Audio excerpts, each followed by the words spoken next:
Our scripture this morning comes from the book of Isaiah, chapter 62, verses 1 through 5. For Zion's sake, I will not keep silent, and for Jerusalem's sake, I will not rest, until her vindication shines out like the dawn, and her salvation like a burning torch. The nations shall see your vindication, and all the kings your glory. And you shall be called by a new name that the mouth of the Lord will give.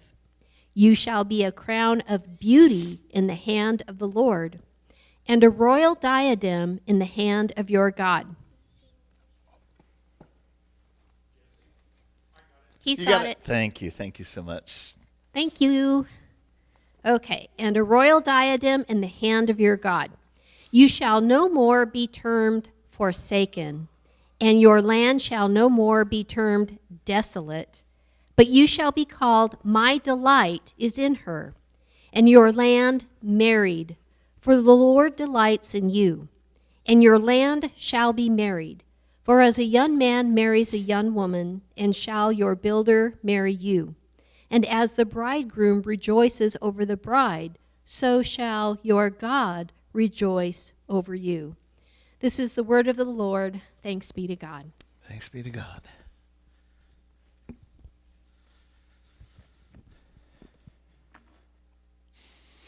So here are some words of affection that the prophet Isaiah uses to communicate God's love for Israel. Crown of beauty, my delight, love of my life. And we use similar words with each other too, don't we? We use similar words to express our affection and our love for other people. Now, here's something you may or may not know, but Mary and I have something in common. That didn't come out right, did it? Believe it or not, we have something in common. When she was a little girl, her parents called her Mare Bear, or just Bear for short. My parents called me Jessa Bear. And so quite often we'll just call each other Bear, which confuses the heck out of a lot of people, but that's just our little thing that we've had for the last 35 years, right?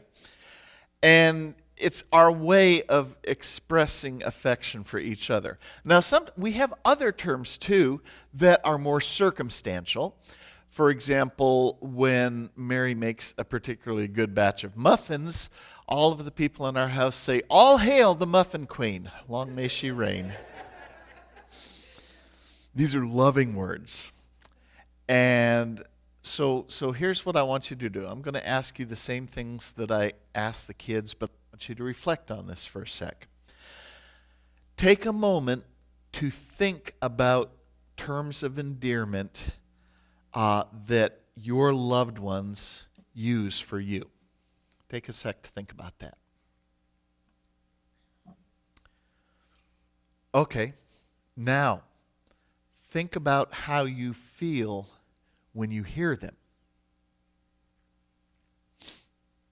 Now I want you to think about terms of endearment that you use for your loved ones.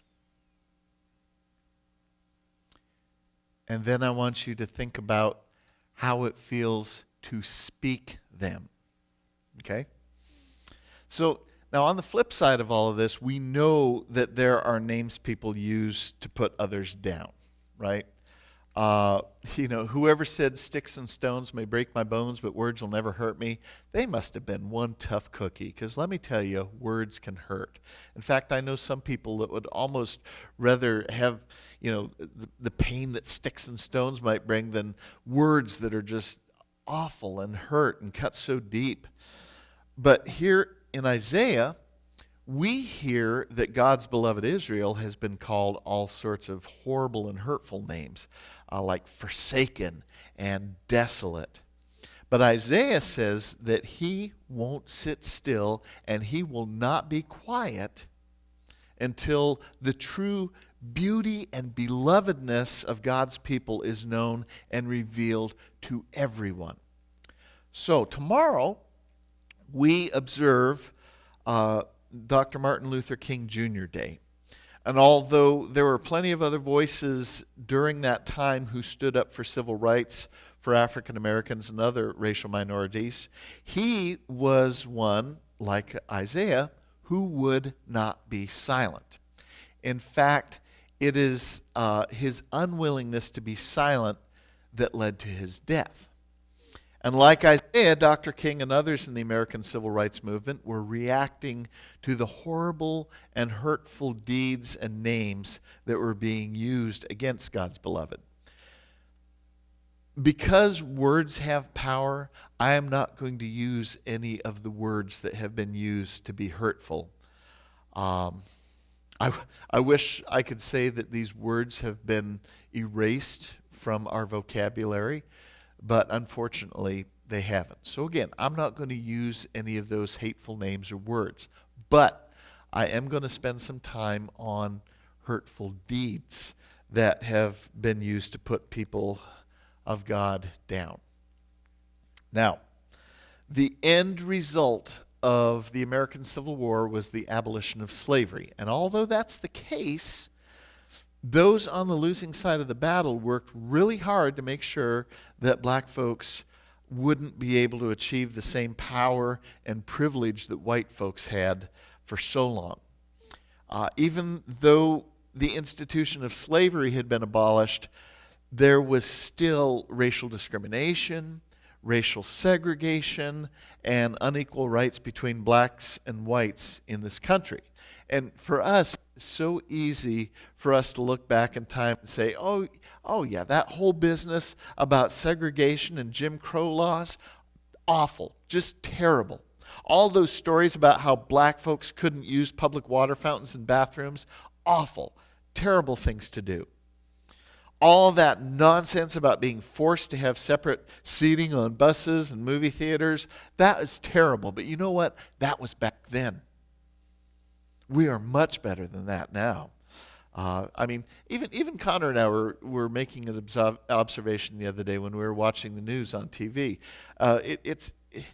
We can look back on that and say, well, look, just turn on the TV and see how many more racial minorities you see as news anchors and business owners and judges and influencers and doctors. And yes, that is all good and everything, but what's hard for us to recognize are the ways in which there is still discrimination and the way we still discriminate. See, we want to think that the only people who practice racial discrimination were those ignorant, cross-burning Southerners back in the 1950s who wanted to keep black children from going to public schools and who fought hard to make sure that businesses could still have the right to refuse services to people whose skin color was different than theirs. But when you start talking about how racial discrimination is still alive and well today, especially when it comes to housing and incarceration, education, unemployment, just the general lack of opportunities to advance, that's when people start to say, whoa there, buddy, you slow down and you be careful what you need to say here.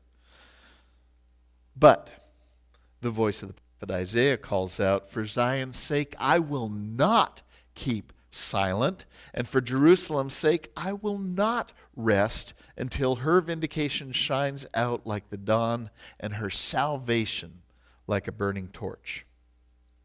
Now there's where God's people need to step up to the plate. That's where we need to address some of these heartfelt needs of God's beloved ones who, like Israel, have been on the receiving end of false and hurtful names and deeds. God is in the business of making old things new and turning right things into wrong things into right. And throughout the Bible, we hear stories about men and women whose names have been changed to reflect their new identity and their new purpose. Think about this. In the Old Testament, Abram and Sarai, their names were changed to Abraham and Sarah when they were called to bear the children that would eventually become the Hebrew people. And then there was Jacob.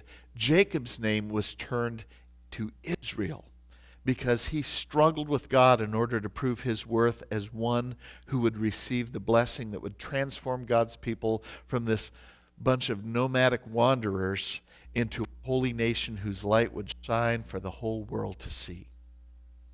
In the New Testament, Saul received the name Paul on his way to Damascus, where he was going to persecute Christians. That was the purpose for going to Damascus.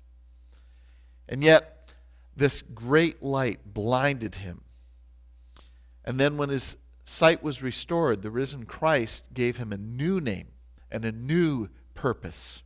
And that is to help build the church of Christ in the Roman world and to be a light to the Gentiles, those who are not a part of the Hebrew people. So this passage from Isaiah that Mary read, it took place during a time when Israel was in exile. They had not been restored to their homeland yet. They were in a bad place physically, mentally, spiritually. And in this passage, though, God was speaking words of hope to these Israelites by assuring them that when they are finally restored, that they can live a new role, that they can have a new purpose.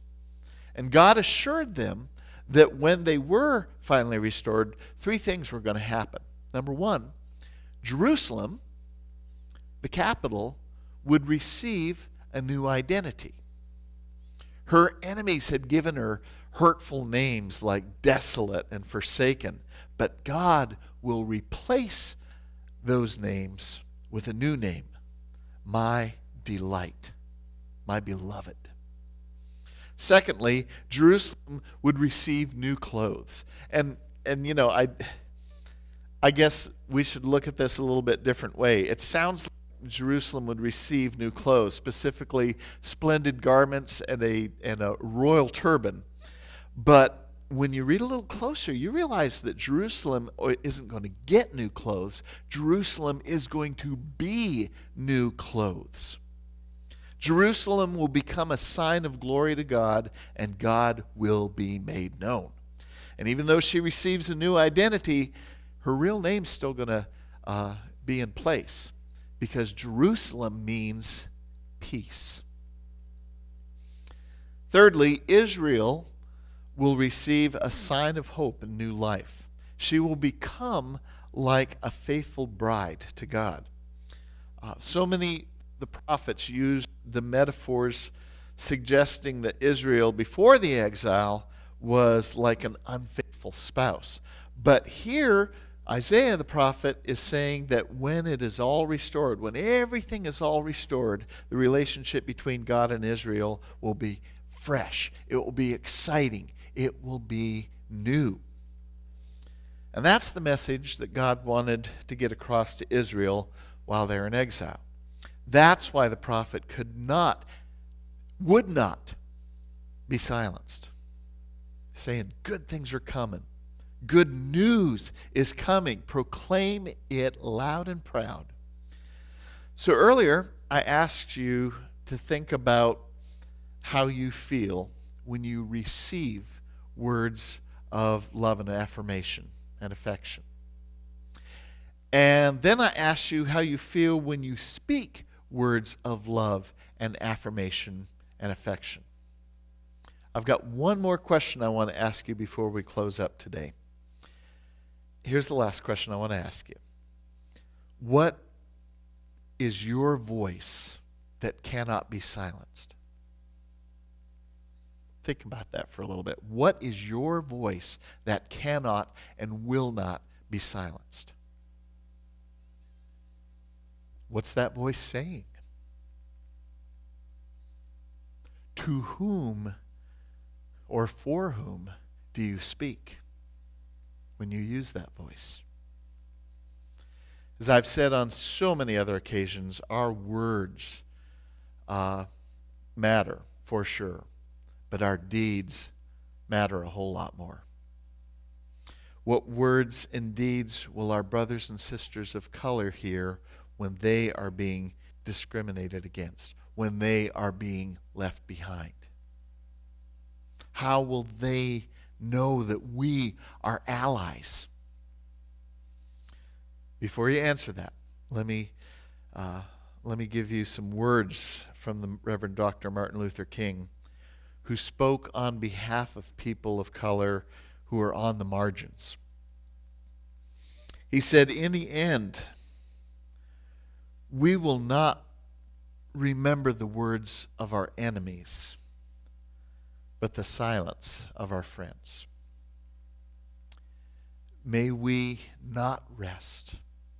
May we not keep silent until vindication shines down like the dawn, and let there be salvation like a burning torch.